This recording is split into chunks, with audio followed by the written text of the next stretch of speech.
बस एक चुटकी सिंदूर और पल भर में रिश्ते बदल जाते हैं। वही जो एक अजनबी था कभी सबसे अजीज बन जाता है, जिसके लिए और जिसके साथ पूरी जिंदगी साथ चलने की कसम खानी पड़ती है और हर पल अपनी परीक्षा भी देनी पड़ती है। पहाड़ों की बहन पठार यानी कि छोटा नागपुर का ग्रामीण अंचल का एक क्षेत्र चंबा, जहां बचपन से मैं इस परिवेश में पला और बड़ा, क्योंकि मेरे पिता बैंक में थे और उनकी ट्रांसफरेबल जॉब थी। उन्हें चंबा इतना अधिक पसंद आ गया था कि उन्होंने वहीं पर जमीन खरीदा और वही सारी जिंदगी रह गए। वैसे भी झारखंड बहुत ही खूबसूरत जगह है। हरे भरे पेड़, झरने, नदी, तालाब, पहाड़ पठार क्या नहीं है वहाँ। और उससे भी ज्यादा वहाँ के सीधे साधे भोले भाले लोग। चंबा में जब पापा गए थे तब मेरी उम्र मुश्किल से 10-11 साल रही होगी। हमारा स्कूल जिसमें लड़के लड़कियां दोनों पढ़ते थे, वही पापा ने मेरा नाम लिखवा दिया। चंबा पब्लिक स्कूल में और मेरा भाई दोनों साथ में ही जाते थे। मेरे क्लास में कई लड़कियां भी पढ़ती थी, मगर उसकी आंखें हमेशा कुछ कहती थी। जबकि मैं बचपन के ही दायरे में था, फिर भी न जाने क्या कशिश थी उसकी आंखों में। मैं हमेशा ही खींचा सा चला जाता था। कभी वह स्कूल नहीं आती तो मैं उसके लिए नोट्स बनाया करता, उसे जाकर दिया करता था। खेल के समय भी मैं जाकर उसके साथ खेलने लगता तो मेरे टीचर्स आकर मुझे डांटने लगते, क्यों अनिमेष, तुम्हारे पास लड़के नहीं है क्या, तुम लड़कियों से दोस्ती क्यों करते हो। फिर मैं खिसियानी हंसी के साथ आकर अपने दोस्तों को के साथ खेलने लगता था। लेकिन हमारी ये दोस्ती बरकरार रही, क्योंकि वो और उसके परिवार वाले हमारे घर में आना जाना करते थे। उसके पिताजी कॉलेज के प्रोफेसर थे। उसके 3 भाई बहन थे। वह सबसे छोटी थी, बहुत ही खुश मिजाज पुष्पा। जब भी मैं उसे बुलाया करता वह मुस्कुराकर मुझे देखा करती थी। बिल्कुल ही नाम के अनुरूप फूलों की तरह खूबसूरत थी। बड़ी बड़ी आंखें, काले घुंघराले बाल, चेहरे का गेहुआ रंग, बड़ी ही निश्चल मुस्कुराहट। न जाने कैसे वह मेरे दिल में उतरती चली गई। जैसे जैसे मैं जवानी के आगोश में बढ़ता गया, मेरे मन मस्तिष्क में पुष्पा बसती चली गई।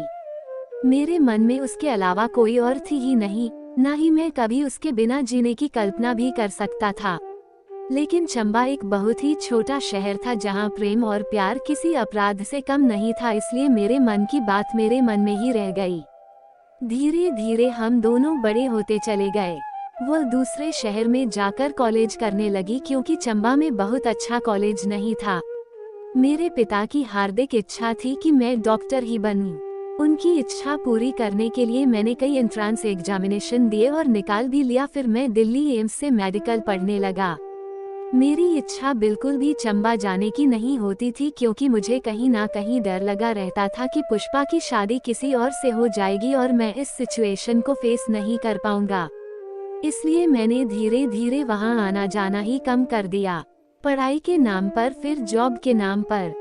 बहुत दिनों बाद माँ ने बताया पुष्पा की शादी तय हो गई है। उसके मम्मी पापा तुम्हें खोज रहे थे, तू छुट्टी लेकर आएगा क्या। क्या बात कर रही हो माँ, भला पुष्पा की शादी में मैं आकर क्या करूँगा। अपनी भीगे हुए आंखों से मैंने माँ से कहा। माँ को क्या पता मैंने क्या खो दिया। मेरा मन टूट गया था। मैंने अपने आप को पढ़ाई में पूरी तरह से झोंक दिया। जब फाइनल राउंड में कैंपस में मेरा सिलेक्शन हो गया तो मुझे बड़ा ही अच्छा लगा।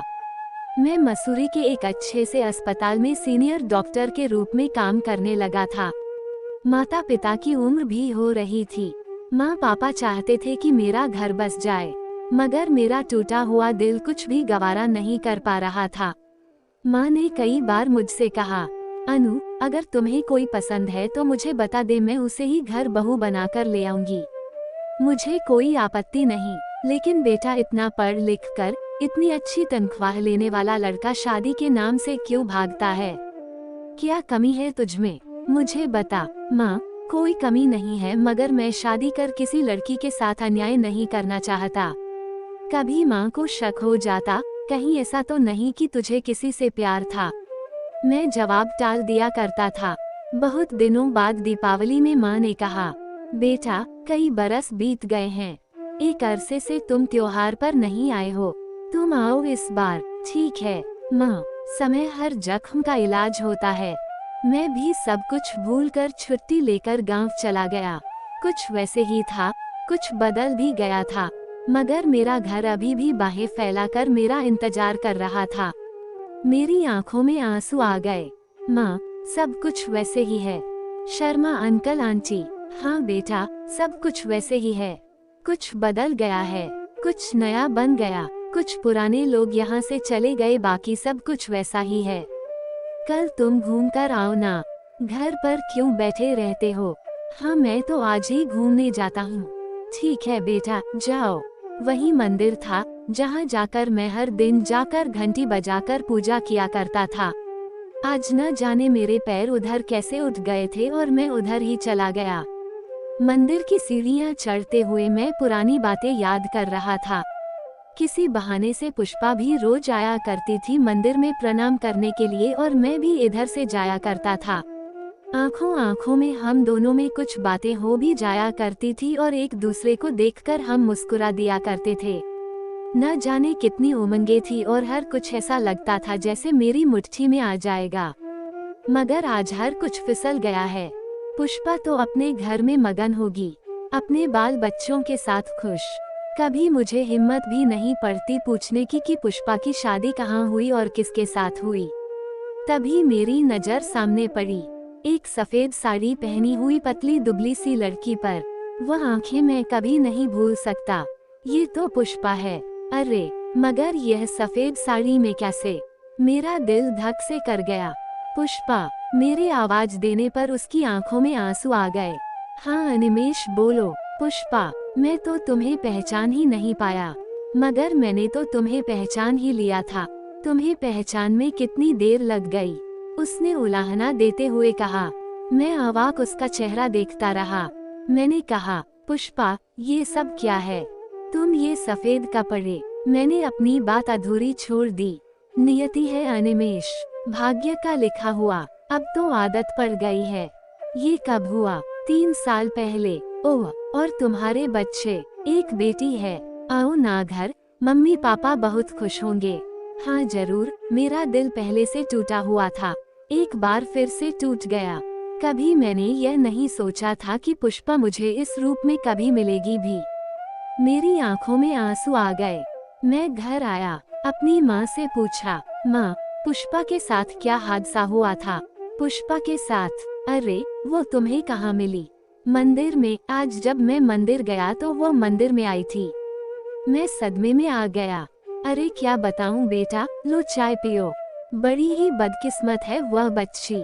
बड़ी धूमधाम से शर्मा जी ने उसका ब्याह किया था। लड़का भी बहुत अच्छा था, परिवार भी बहुत अच्छा दिखता था, मगर उन लोगों ने कितनी चालाकी दिखाई।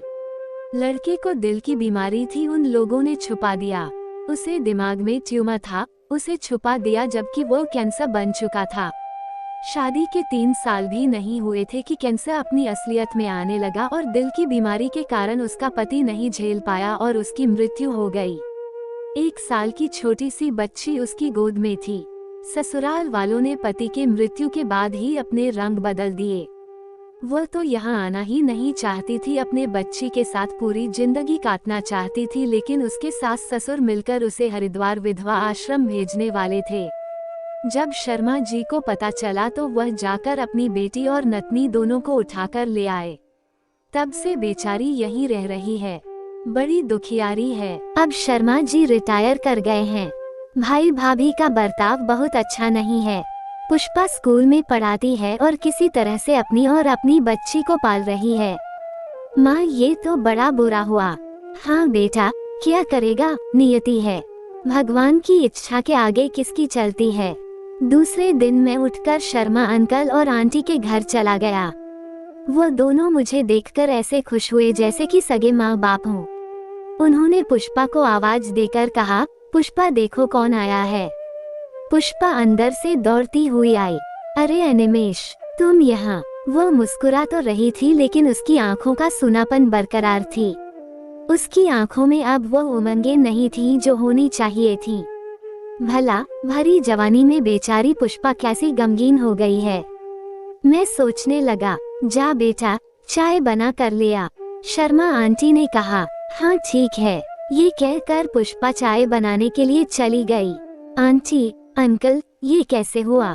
पता नहीं बेटा, हमारी किस्मत खराब थी। आंटी रोने लगी। अब तो बड़ी चिंता होती है।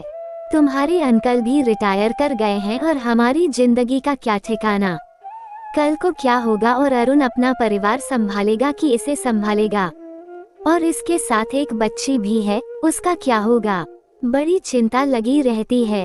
आंटी आपको चिंता करने की जरूरत नहीं है, मैंने कहा। बस एक चुटकी सिंदूर किसी की किस्मत बदल देती है, किसी की पहचान बदल देती है।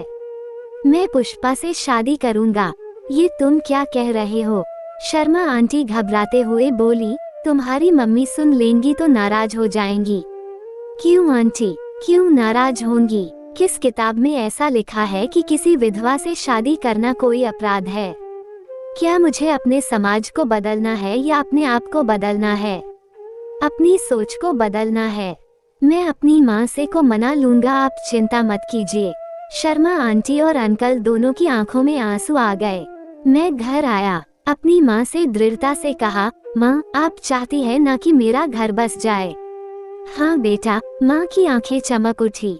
तूने लड़की पसंद कर लिया? हाँ माँ, मैंने लड़की पसंद कर लिया। कौन वह? पुष्पा। पुष्पा। माँ एक बार हड़बड़ा गई। ये तू क्या कह रहा है? वह तो एक बच्ची की माँ है। तो क्या हुआ माँ? हमारा ये समाज कितना रूढ़िवादी है, कितना संकुचित सोच है। एक चुटकी सिंदूर एक लड़की का भाग्य बदल देता है। अगर उसकी माथे पर सिंदूर नहीं है तो वह बेचारी हो जाती है, ना घर की रहती है ना घाट की। माँ मुझे इस सोच को बदलना है। मुझे पुष्पा से ही शादी करनी है। मैं उसे ऐसे घुटकर मरते हुए नहीं देख सकता। मुझे अपनी माँ को थोड़ा समझाना पड़ा। मम्मी पापा को भी पता था पुष्पा एक बहुत ही सुलझी हुई, अच्छी, संस्कारी और घरेलू लड़की है और उसका घर बस जाए तो उसे अच्छी बात और क्या हो सकती है। माँ पापा दोनों ने हाथों में शगुन के लिफाफे और मिठाई के डिब्बे लेकर जाकर शादी पक्की कराए। बहुत ही सादगी के साथ मंदिर में फेरे लेने के बाद मैं पुष्पा की मांग में सिंदूर भर दिया। अब वो मेरी थी हमेशा के लिए। ये सिंदूर एक सुदृढ़ पहचान है मेरी, एक ढाल जो मैं हूँ अपनी पत्नी के साथ।